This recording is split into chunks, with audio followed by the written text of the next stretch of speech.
2022년 한의연합감리교회 사순절 특별 새벽연합집회 4월 7일 말씀을 전할 몽고메리 주님의 교회 유혁재 목사입니다. 오늘 아침 우리에게 주신 하나님 말씀은 마가복음 6장 1절부터 6절의 말씀입니다. 예수께서 거기를 떠나사 고향으로 가시니 제자들도 따르니라. 안식일이 되어 회당에서 가르치시니 많은 사람이 듣고 놀라 이르되 이 사람이 어디서 이런 것을 얻었느냐? 이 사람이 받은 지혜와 그 손으로 이루어지는 이런 권능이 어찌 됨이냐? 이 사람이 마리아의 아들 목수가 아니냐? 야고보와 요셉과 유다와 시몬의 형제가 아니냐? 그 누이들이 우리와 함께 여기 있지 아니하냐 하고 예수를 배척한지라. 예수께서 그들에게 이르시되 선지자가 자기 고향과 자기 친척과 자기 집 외에서는 존경을 받지 못함이 없느니라 하시며 거기서는 아무 권능도 행하실 수 없어 다만 소수의 병자에게 안수하여 고치실 뿐이었고 그들이 믿지 않음을 이상히 여기셨더라. 이는 하나님 말씀입니다. 말씀을 주신 하나님께 감사를 드립니다. 함께 기도하시겠습니다. 우리의 목자가 되신 하나님, 주님 앞에서 겸손하게 오늘을 살아가기 원합니다. 겸손하나 유약하지 않게 하여 주시며 주님의 인도하심에 복종하게 하여 주시옵소서. 주님께서 우리에게 놀라운 잠재력을 주셨으나 그 힘을 가지고 우리가 짓는 것은 악함과 고통뿐입니다. 주님의 손에 붙잡힐 때에 비로소 우리의 인생은 바르게 사용됩니다. 말이 굴레를 씀으로써 자신의 주인에게 복종하듯이 우리로 하여금 성령의 일깨우심과 마음의 훈련을 통하여 주님의 인도하심에 복종하게 하옵소서. 내가 이리저리 방황할 때 주님께서 확신을 주시고 주님이 원하시는 길로 돌아오게 하여 주옵소서. 오늘도 우리에게 그리스도의 마음을 주시어 주님이 기뻐하시는 것을 우리도 기뻐하게 하시고 주님의 인도하심을 온전히 따라가게 하여 주옵소서. 예수님의 이름으로 기도하옵나이다. 아멘. 마가에 따르면 예수님이 고향으로 가신 이유는 그들을 가르쳐 예수님이 어떤 분이신지를 알려주기 위해서였습니다. 예수님은 늘 가르침을 통해서 말씀을 통해 자기가 누구인지를 사람들에게 보여주셨습니다. 오늘도 예수님은 가르침, 말씀을 통해 그분이 누구인지를 우리에게 보여주시고 또 그분이 내게 어떤 분인지를 깨닫게 해주십니다. 오늘 아침 내게 주시는 말씀을 통해 예수님과 나와의 관계를 다시금 점검해보고 오늘도 한 걸음 더 주님께 가까이 다가가는 저와 여러분이 될 수 있기를 축복합니다. 예수님은 고향 마을의 한 회당에서 사람들을 가르치셨습니다. 그날은 안식일이었습니다. 아쉽게도 성경은 그날 예수님이 하신 말씀, 가르침에 대해서는 자세하게 언급하고 있지 않습니다. 다만 그날 거기에 있던 많은 사람들이 그 가르침, 말씀을 듣고 놀랐다는 점에 주목하고 있을 뿐입니다. 당시 회당은 말씀을 가르치는 곳이었기 때문에 예수님이 회당에서 말씀을 가르치신 것은 그렇게 놀랄 만한 일은 아니었을 것입니다. 그렇다면 그날 거기에 있던 사람들이 놀란 이유는 무엇이었을까요? 그날 거기에 있던 사람들의 반응을 통해서 그 이유를 유추해 볼 수 있습니다. 그들의 반응은 세 가지 정도로 나타났습니다. 어떤 사람들은 이렇게 반응했습니다. 이 사람이 어디서 이런 것을 얻었느냐? 아마도 자기들이 알고 있던 예수로부터는 도저히 이런 지식이 나올 수 없다고 생각했던 것 같습니다. 어떤 사람들은 또 이렇게 반응했다고 하죠. 이 사람의 받은 지혜와 그 손으로 이루어지는 이런 권능이 어찌 됨이냐? 고향 사람들은 예수님의 지혜와 능력에도 주목했습니다. 하지만 결론적으로 그들은 예수님의 지혜와 능력도 부인하고 있습니다. 그들이 아는 예수님은 누군가를 가르칠 만한 지식도 없었고 또 그만한 지혜와 능력도 갖추지 못한 사람인데 그날 예수님의 가르침, 그 말씀은 하나님 말씀에 대한 지식으로 가득했고 지혜 그 자체였기 때문입니다. 이들의 속내는 곧 이런 반응으로 이어졌습니다. 이 사람이 마리아의 아들 목수가 아니냐? 그들에게 예수님은 그저 마리아의 아들 목수에 불과했던 것입니다. 그런데 이런 사람이 회당에서 말씀을 전하고 있으니 고향 사람들에게는 거리낌이 되고 불편할 수밖에 없었던 것이죠. 자기들이 알던 예수와는 많이 달랐기 때문입니다. 마가가 전한 오늘 이야기를 통해서 우리는 중요한 영적인 원리 하나를 발견하게 됩니다. 아는 것과 믿는 것은 다르다는 것입니다. 고향 사람들은 예수님을 잘 알고 있었습니다. 그들은 예수님의 가족이 어떻게 되고 어릴 적에 예수님이 어떻게 살았는지도 잘 알고 있어요. 차라리 몰랐더라면 예수님의 가르침이 거리낌으로 다가오지는 않았을 것입니다. 하지만 그들은 예수님을 안다고 생각했습니다. 그래서 이렇게 반응했던 것이죠. 이 사람이 마리아의 아들 목수가 아니냐? 야고보와 요셉과 유다와 시몬의 형제가 아니냐? 그 누이들이 우리와 함께 여기 있지 아니하냐? 하지만 그들이 아는 예수님은 여기까지가 전부였습니다. 예수님에 대해 알기는 알았는데 어설프게 알았던 것입니다. 한인연합감리교 성도 여러분, 이처럼 어설프게 아는 것이 더 무서운 법입니다. 우리 믿음은 아는 믿음에서 믿는 믿음으로까지 나가야 합니다. 요한복음 11장에 보면 나사로의 죽음에 대한 이야기가 나옵니다. 나사로의 죽음으로 그들의 누이였던 마르다와 마리아는 큰 슬픔에 잠기게 되죠. 그때에 예수님이 그들을 찾아오셨습니다. 마르다는 원망 섞인 목소리로 예수님을 맞이합니다. 주께서 여기 계셨더라면 내 오라버니가 죽지 아니하였겠나이다. 그러면서 또 이렇게 말하죠. 그러나 나는 이제라도 주께서 무엇이든지 하나님께 구하시는 것을 하나님이 주실 줄을 아나이다. 그녀는 이제라도 예수님을 구하시면 하나님이 주실 것을 안다라고 말합니다.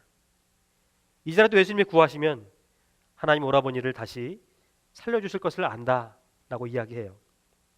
그런데 그 다음 절을 보게 되면 예수님께서 내 오라비가 다시 살아나리라 하셨을 때에도 그녀는 이렇게 대답합니다. 마지막 날 부활 때에는 다시 살아날 줄을 내가 아나이다. 마르다는 여전히 아는 믿음에 머물러 있습니다. 나사로가 다시 살 것이다 말씀하셨을 때에 안다라고 대답은 했지만 아직 믿지는 못했던 것입니다.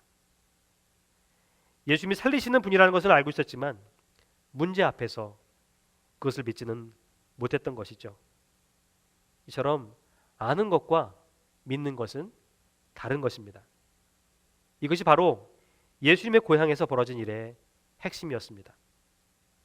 예수님을 안다고 하는 사람들은 많았지만 예수님을 믿는 사람들이 없었기 때문에 예수님은 거기서 아무 권능도 행하실 수가 없었습니다. 마가는 이렇게 덧붙입니다. 예수께서 그들이 믿지 않음을 이상히 여기셨더라. 안타깝게도 예수님의 고향에서 사역은 이렇게 끝이 나고 맙니다.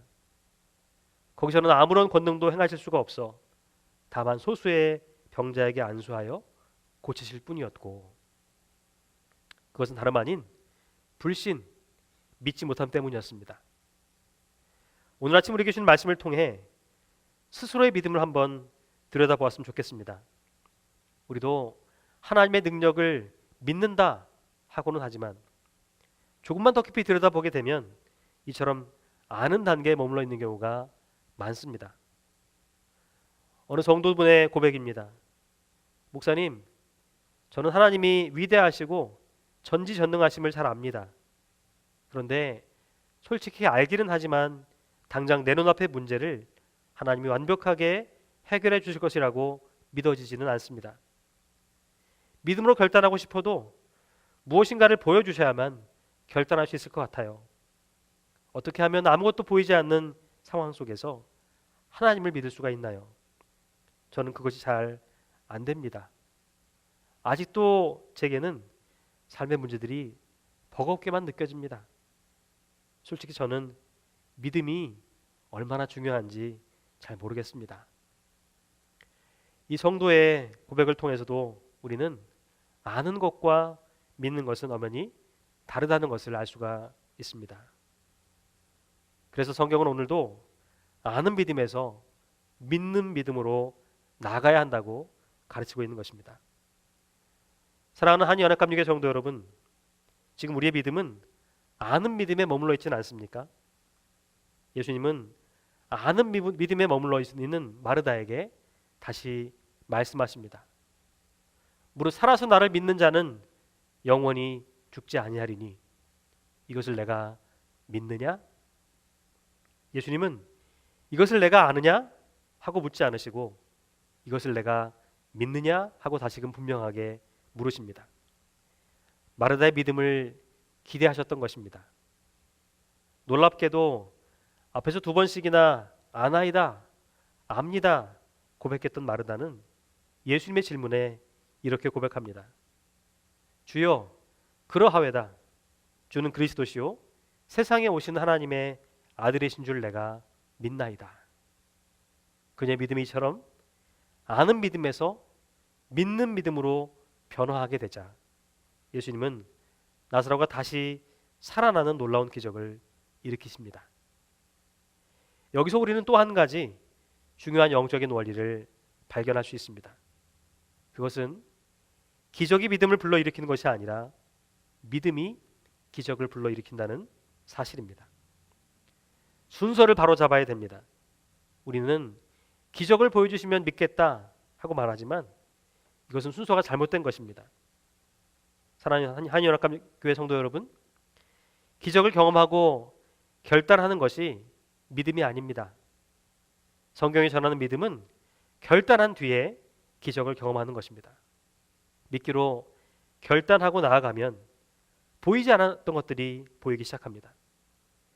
믿음으로 결단하고 나아가면 하나님을 알아가게 됩니다. 이것이 성경이 전하는 믿음인 것입니다. 예수님의 고향 사람들이 예수님의 기적을 보지 못해서 믿지 못한 것이었습니까? 아닙니다. 엄밀히 말하면 그들은 기적을 보여주셨음에도 불구하고 믿지 못했습니다. 아니, 믿을 수가 없었습니다. 그래서 예수님은 고향에서 더는 기적을 행하실 수가 없었던 것입니다. 예수님 당시의 눈으로 기적을 보았음에도 불구하고 예수님을 죽이려고 했던 사람들이 얼마나 많았습니까? 예수님 보여주신 기적이 우리에게 믿음을 불러일으키는 것이 아닙니다. 예수님을 향한 우리의 믿음이 기적을 불러일으키는 거예요. 오늘 아침 이 말씀을 듣는 우리의 믿음은 어떻습니까? 정말 기적을 경험하지 못해서 믿지 못하는 것입니까? 아무리 기적을 보여주어도 내가 믿나이다 하고 고백하지 못하기 때문은 아닙니까? 신기하게도 죽은 나사로를 살리신 예수님이 고향에서는 아무 능력도 행하실 수가 없어 소수의 병자들만 고치셨다고 합니다. 무엇이 이러한 차이를 가져왔습니까? 마가에 따르면 예수님은 그들이 믿지 않음을 이상히 여기셨다고 합니다.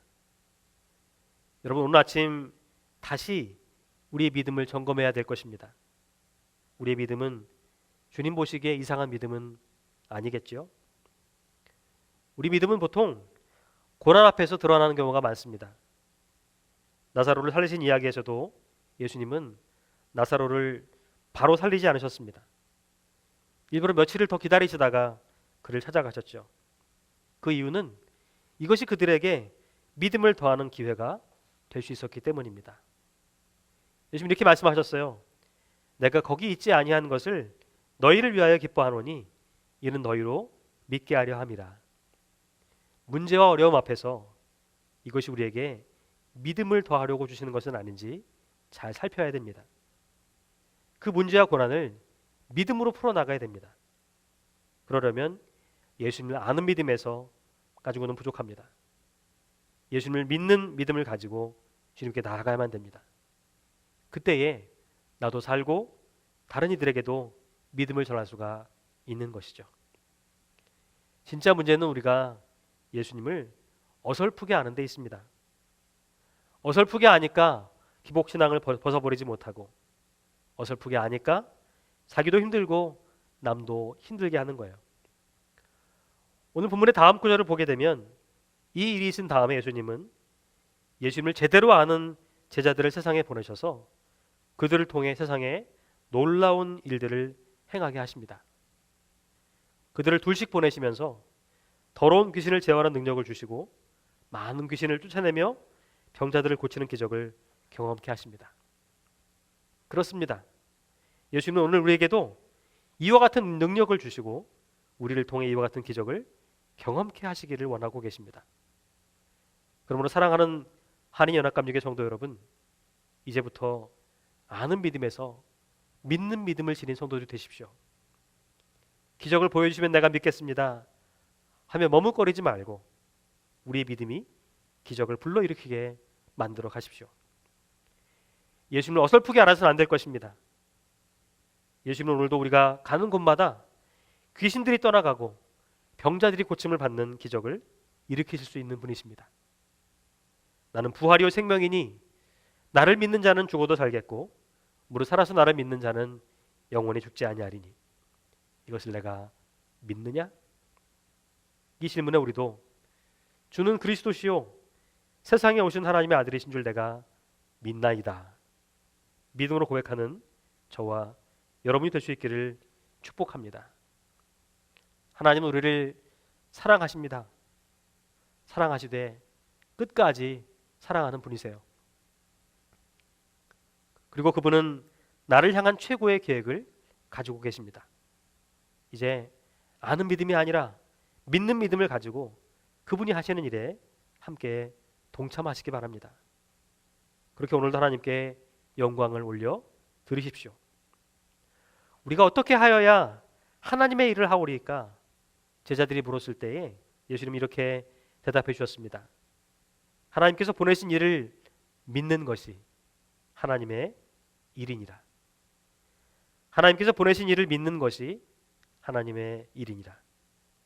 사랑하는 한의연합감리교 성도 여러분, 오늘도 하나님의 일에 매진해야 됩니다. 오늘도 예수를 알고 예수를 믿는 일에 삶의 우선순위를 두어야 합니다. 오늘도 하나님의 일에 최선을 다하는 저와 여러분 될 수 있기를 축복합니다. 오늘도 말씀을 붙들고 주 안에서 승리하시기를 주님의 이름으로 부탁드립니다. 함께 기도하겠습니다.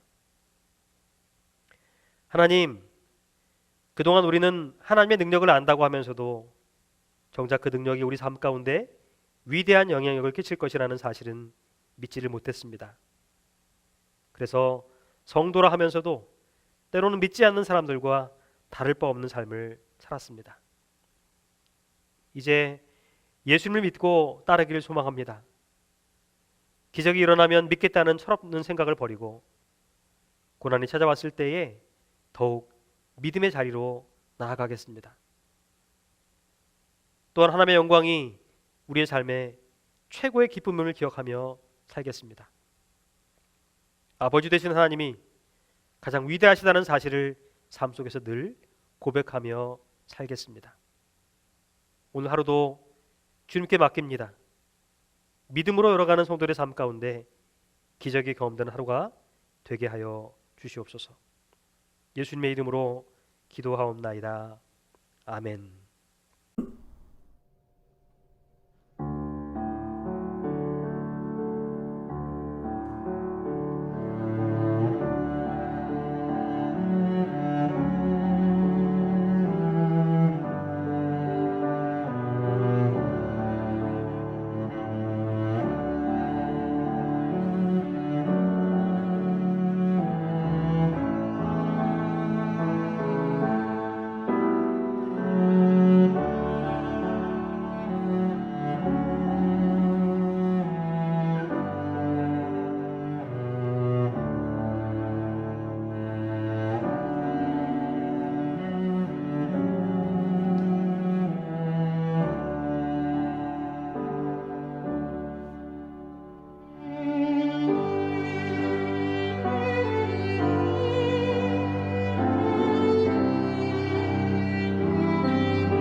하늘에 계신 우리 아버지여, 이름이 거룩히 여김을 받으시오며 나라의 임하옵시며 뜻이 하늘에서 이룬 것 같이 땅에서도 이루어지이다. 오늘날 우리에게 일용할 양식을 주옵시고 우리가 우리에게 죄진 자를 사하여 준 것 같이 우리 죄를 사하여 주옵시고 우리를 시험에 들게 하지 마옵시고 다만 악에서 구하옵소서. 대개 나라와 권사와 영광이 아버지께 영원히 있사옵나이다. 아멘.